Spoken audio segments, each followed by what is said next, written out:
Hello, and welcome to a new episode of Porsche Top 5. With more than 70 years of racing history, Porsche's past has been as colorful as successful. Today, we take a closer look at 5 of the most iconic liveries in Porsche motorsport history. And one car in particular has won nearly every race and worn nearly every livery, the 917. As we celebrate its 50th anniversary this year, what better way to start than with chassis number 1?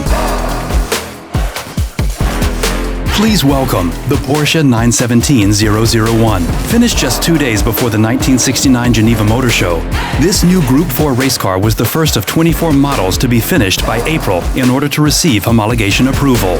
Chassis number 1 was just a presentation car and never raced in competitions.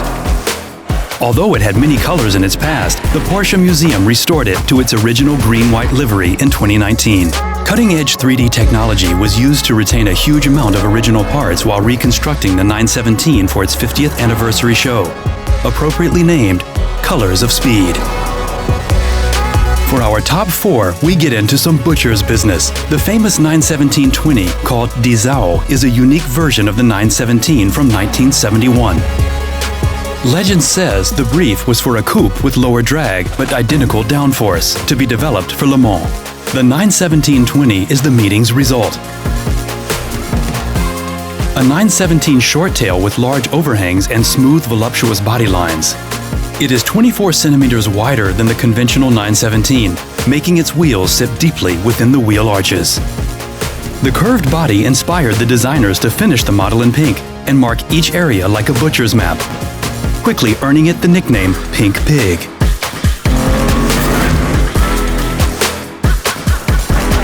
Although being the most photographed car at Le Mans in 1971, the team had to retire around 3 a.m. due to an accident.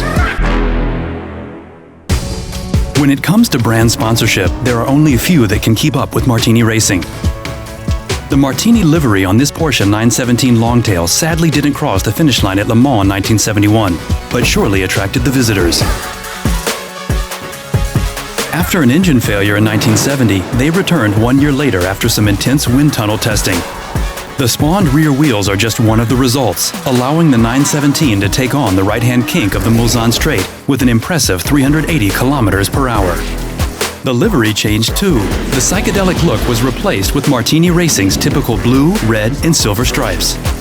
Although a streak of bad luck prevented this model's triumph, it is considered the first to break the 240 km/h average speed barrier at the race. And it still looks pretty sweet today. Our number 2 was designed by Britain's JW Racing to run the 1970 and 71 seasons. The light blue and orange Gulf livery and its unique short-tail styling make it one of the most famous race car designs of all time. After the same livery was used on another chassis in Steve McQueen's Le Mans film from 1971, it's pretty safe to say that it's the most famous 917 model out there. Thanks to that, the light blue and lightning orange has become more than just a color combination. It is so iconic today that you can easily refer to it as optical tuning. But there is one more car in our top 5, and it leads the ranking by setting a milestone in racing history and distinctive design. Our number 1 brought Porsche its first overall victory at Le Mans, the 917 in Austria Red. Porsche had been competing in motorsports since day 1, but they were still seeking an overall victory at the prestigious race in France. Driven by Richard Atwood and Hans Hermann, this 917 dominated the 24 hours in 1970. The red and white livery of starting number 23 was derived from the colors of the Austrian flag and sponsored by the Salzburg dealership owned by Ferry Porsche's sister, Luisa Piech.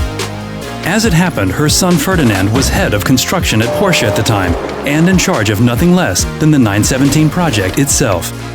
Every livery tells a story, and it's great to see them on these racing legends.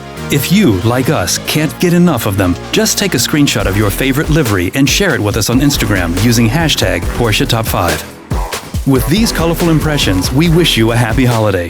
The next episode of Porsche Top 5 will air in January, when we take a look behind the scenes of e-racing. We can't wait for the action.